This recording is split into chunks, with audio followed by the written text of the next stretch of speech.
नमस्कार जोहार। आप देखना शुरू कर चुके हैं लोकल खबर। लोकल खबर हमेशा लोकल मुद्दों को उठाता है, लोकल खबरों को दिखाता है। आज हम जिस चीज़ के बारे बात कर रहे हैं और जिस शख्सियत से आपको मिलवा रहे हैं, आज वह किसी परिचय का मोहताज भी नहीं है। लगातार ट्रांसजेंडर की हक की बात हो या उनकी अधिकार की बात हो, वो लगातार उठाते आई हैं। और हमारे साथ इस वक्त मौजूद है अमरजीत जी, जो लगातार जितने भी समस्याएं हैं ट्रांसजेंडर को लेकर वो उठाते आई हैं। सबसे पहले स्वागत है अमरजीत जी लोकल खबर में आपका। नमस्कार, धन्यवाद। अमरजीत जी बताएंगे कि अपने प्रदेश में, अपने झारखंड प्रदेश में किन किन समस्याओं से जूझ रही हैं ट्रांसजेंडर। देखिए, सबसे बड़ी बात है कि हमारे जो पड़ोसी राज्य हैं, चाहे उड़ीसा की बात कर लीजिए, छत्तीसगढ़ की बात कर लीजिए, कलकत्ता की बात कर लीजिए, तो वहाँ ट्रांसजेंडर के लिए बहुत सारी चीज़ें हैं। हम पिछले 2015 से कई बार हम लड़ाइयाँ लड़ रहे हैं, सरकार को हम जागरूक कर रहे हैं अपने अधिकारों को लेकर के। अगर बात करेंगे आप आश्रय गृह की, आप देखोगे महिलाओं के लिए सरकार ने आश्रय गृह बनाया है, पुरुषों के लिए। हमारे लिए क्या है, कोविड का जब वक्त आया था, जब लोग बाहर से आ रहे थे, तो लोग सबको अलग रखा जा रहा था। हमारे समुदाय को क्या किया था, मर्दों के साथ या महिलाओं के साथ रख दिया जा रहा था। जब हम अलग हैं, जब हमें अलग का एक अधिकार दे दिया गया है, तितलिंग हम एक संबोधित करके हम ट्रांसजेंडर हैं, तो हमारी भी चीज़ें अलग से होनी चाहिए। लेकिन झारखंड की सरकार अभी तक सोई हुई है, पता नहीं कब जागेगी, कब हमारे अधिकारों को समझेगी। क्योंकि आप देखोगे, हम भी इंसान हैं, हमें भी ज़रूरतें होती हैं। खाली हम नाचेंगे नहीं, गाएंगे नहीं। हमारे बहुत सारे लोग पढ़े लिखे हैं। आज देखिए, बहुत बड़ी बात है कि पूरे भारत में पहली पहल टाटा स्टील ने की, और टाटा स्टील ने फर्स्ट पहल जो की, उसमें 14 ट्रांसजेंडर को लिया उसने, जिसमें पहली मैं भी थी और कर ही रही हूँ। अभी मैं ट्रेनिंग में हूँ, और उसके बाद से हमने जो पहल की, उसके द्वारा जो मुहिम चली टाटा स्टील ने, आज 100 से ज़्यादा टाटा स्टील में ट्रांसजेंडर एम्प्लॉय हैं। सिर्फ झारखंड के नहीं, पूरे भारतवर्ष से ट्रांसजेंडर आज झारखंड में आके काम करे, जो बहुत बड़ी बात है। पहले यहाँ के ट्रांसजेंडर क्या होता था कि दूसरे राज्य जाते थे, क्योंकि यहाँ काम नहीं था। अब दूसरे राज्य के ट्रांसजेंडर झारखंड में आ रहे, जो हमारे लिए बहुत बड़ी बात है कि कंपनी जब इतनी बड़ी सोच को सोचती, सरकारें क्यों नहीं सोच सकती? सरकारों को भी सोचना चाहिए। क्या हम अपने अधिकार के लिए सरकार के पास जाएंगे? सरकार को हम नहीं दिखते, सरकार को हम दिखते हैं, लेकिन सरकार हमारे लिए कोई काम नहीं करना चाहती। नालसा जजमेंट ने 2014 में ये क्लियर कर दिया था कि जितनी राज्य सरकारें हैं, ट्रांसजेंडर वेलफेयर बोर्ड बनाए। हमने सरकार को कई बार अवगत कराया, लेकिन आज तक झारखंड में ट्रांसजेंडर वेलफेयर बोर्ड नहीं बना। आज हम यहाँ पे इकट्ठे हुए हैं अपने बातों को रखने के लिए, लेकिन शायद हमें नहीं लगता कि यहाँ ये काम फिर से सरकार सुनेगी और हमारी समस्याओं को समझेगी। क्योंकि कहीं पे भी हम दिखते हैं, हमारे लिए कुछ भी चीज़ें अलग नहीं हैं। हम मर्दों के साथ नहीं जा सकते, महिलाओं के साथ नहीं जा सकते। हमें भी हर जगह एक अलग चीज़ दी जाए, लेकिन कब सरकार जागेगी हमें नहीं पता। ये अमूमन पहली बार होगा कि टाटा स्टील ने जो ट्रांसजेंडर है उन्हें अपने एम्प्लॉय के तौर पर रखा है। तो इस चीज़ के बारे जो है लोग जानना भी चाहते हैं कि उसकी वैकेंसी निकली थी, क्या कुछ प्रोसेस था, कैसे आपका रिक्रूटमेंट हुआ, कैसे आपकी ट्रेनिंग हुई, कैसे आपको जॉब मुहैया करवाया गया। देखिए, ये मुहिम हम 2015 से टाटा स्टील के साथ एडवोकेसी कर रहे थे। बहुत बार हमने टाटा स्टील, एसएनटीआई के साथ बात की, और उन्होंने पहल भी की, कुछ ट्रांसजेंडर को उन्होंने ट्रेनिंग दी थी। लेकिन इसमें सबसे ज़्यादा हाथ वीपीएचआरएम अतरई सन्याल मैम का रहा, और हमारे वेस्ट बोकारो के सुधीर सिंह जो आचार्य, उनका सहयोग रहा। उनकी वजह से ही आज हम यहाँ पर हैं।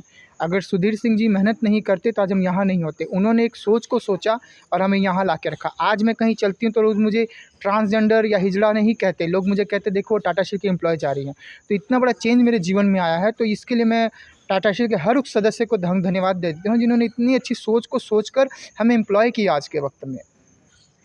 मैडम, और एक चीज़ जानना चाहेंगे, कानून ने तो आपको हक और अधिकार दिया, सम्मान दिया, क्या सोसाइटी आपको आज हक और अधिकार और सम्मान दे रही है? देखिए, सोसाइटी की अगर हम बात करें, सोसाइटी तो हमारे बारे में जानती ही नहीं है। जो माँ बाप हमें पैदा करते हैं, जब वो हमें जानकर हमें घर से निकाल देते हैं, हमें अलग अलग जैसा व्यवहार हमारे साथ करते हैं, तो सोसाइटी हमें नहीं जानती, उससे तो हमको एक्सेप्ट ही नहीं कर सकते। जिस तरह से किसी बच्चे को बताया जाता है कि सांप काटता है, तो सभी सांप नहीं काटते हैं, लेकिन उस बच्चे को पता है कि सांप काटता है तो सभी तरह के सांप काटते हैं, क्योंकि उनको वो बचपन से बताया गया है। उस तरह लोगों को हमारे बारे में बताया ही नहीं गया। लोगों को बस ये बताया कि हम दुआ देते, बददुआ देते हैं। इससे ज़्यादा लोग हमारे बारे में कुछ नहीं जानते हैं। तो लोगों को जब तक हमारे बारे में पता नहीं होगा, तो लोग हमसे कैसे जुड़ेंगे, कैसे हमारे साथ आगे चलने की कोशिश करेंगे। पूरा देश जो है कोरोना काल से अभी भी नहीं उभर पाया है। क्या जो ट्रांसजेंडर जो काम करती हैं वो उभर पाई हैं? और आप एक एनजीओ भी चलाती हैं, वो किस रूप में काम करता है? देखिए कोविड की अगर मैं बात करूँ तो सबसे समस्या हमें हुई, क्योंकि वैक्सीनेशन के लिए भी सरकार को हमें जगाना पड़ा। क्योंकि वैक्सीनेशन का जो फंडा था वो बहुत अलग था कि सबके पास आईडीज़ होने चाहिए। हमारे लोग तो घर से निकल गए, आईडी उनके पास कहाँ से हो गए?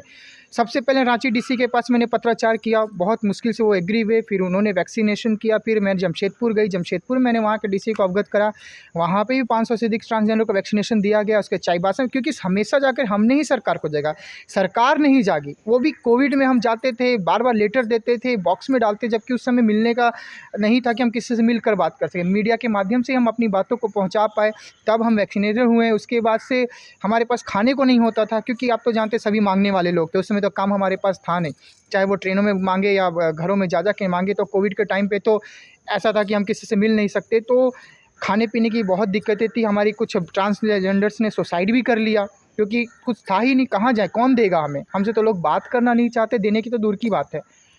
तो सरकार द्वारा कोई मदद हमें नहीं मिली। बहुत सारी एनजीओ ने हमें मदद किया, जिनकी वजह से उनका घर चला।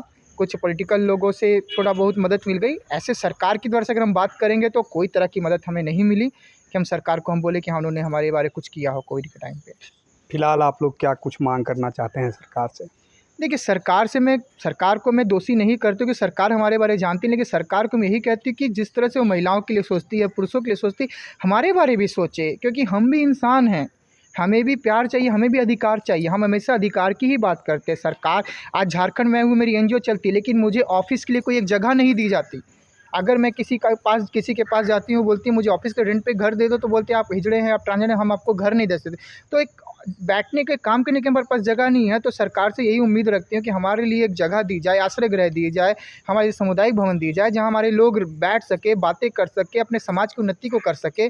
हमारे लिए अलग से शौचालय बना जाए, शिक्षा की मतलब शिक्षा के बारे सोचे, हेल्थ के बारे सोचे। हेल्थ सेक्टर में हमारे लोग बहुत, मतलब क्या बोले, इतना, आप जानते हो कि घर से बाहर रहना है और बहुत सारी चीज़ें नहीं हो पाती उनके जीवन में, तो उनका स्वास्थ्य बहुत बिगड़ जाता है।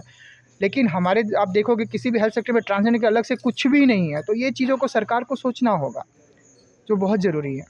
अ, हमारे साथ जुड़ी हुई थी अमरजीत जी, जो लगातार जो है ट्रांसजेंडरों को लेकर विभिन्न सेक्टरों में काम करती है और उनकी हक और अधिकार की बात करती है। अब देखने वाली बात होगी, जो सोसाइटी है, जो यहाँ के लोग हैं, इन लोगों को पूर्ण रूप से अपना पाते हैं या नहीं। लोकल खबर के लिए अपने सहयोगी के साथ मैं सचिन।